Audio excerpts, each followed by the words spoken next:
మరి కాసేపట్లో excise శాఖపై CM Chandrababu సమీక్ష నిర్వహించనున్నారు. అమరావతి క్యాంపు కార్యాలయంలో మీటింగ్ జరగనుంది. కల్తీ మద్యం అంశంపై చర్చించనున్నారు. మంత్రి కొల్లు రవీంద్ర సమీక్షకు హాజరు కానున్నారు.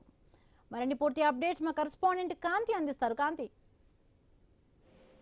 బిందు ఏదైతే ఎక్సైజ్ శాఖకు సంబంధించినటువంటి సమీక్షను సీఎం చంద్రబాబు నాయుడు నిర్వహిస్తున్నారు. ఉండవల్లిలోని నివాసంలో ఉన్నటువంటి సీఎం చంద్రబాబు నాయుడు మంత్రి కొల్లు రవీంద్ర అలాగే ఎక్సైజ్ శాఖ అధికారులను తోటి ఈ సమీక్షలో పాల్గొనడం జరిగింది. సమీక్షలో ముఖ్యంగా ఎక్సైజ్ శాఖకు సంబంధించినంత వరకు కూడా ప్రస్తుతం నకిలీ మద్యం తయారీ ఏదైతే ఉందో అది ప్రస్తుతం హాట్ టాపిక్ గా ఉంది. ఈ నేపథ్యంలో ఏదైతే అబ్కారీ అధికారులకు సంబంధించి అలాగే మద్యం సిండికేట్లు అలాగే దీనికి సంబంధించి బెల్ట్ షాప్లను పూర్తిగా ఎత్తివేసేందుకు చర్యలు తీసుకోవాలని కూడా నిన్న కేబినెట్ లో మంత్రులకు తెలిపిన నేపథ్యంలో దీనికి సంబంధించి ఆ బెల్ట్ షాపులకు సంబంధించినటువంటి వివరాలు కావచ్చు, అలాగే నకిలీ మద్యం తయారీ పరిశ్రమలు కొనసాగుతుంటే అధికారులు ఏం చేస్తున్నారు అనే దానిపైన రాష్ట్ర ప్రభుత్వానికి సంబంధించినటువంటి యంత్రాంగం అంతా కూడా పటిష్టంగా ఉండాలి. దీనికి నేపథ్యంలో ఈ రోజు మద్యంకి సంబంధించినటువంటి ఎక్సైజ్ డిపార్ట్మెంట్ కి సంబంధించినంత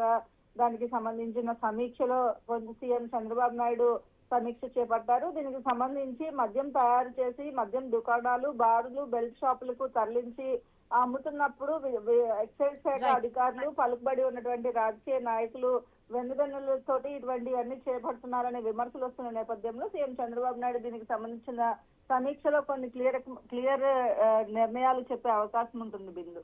right, thank you Kanthi, thanks for the updates.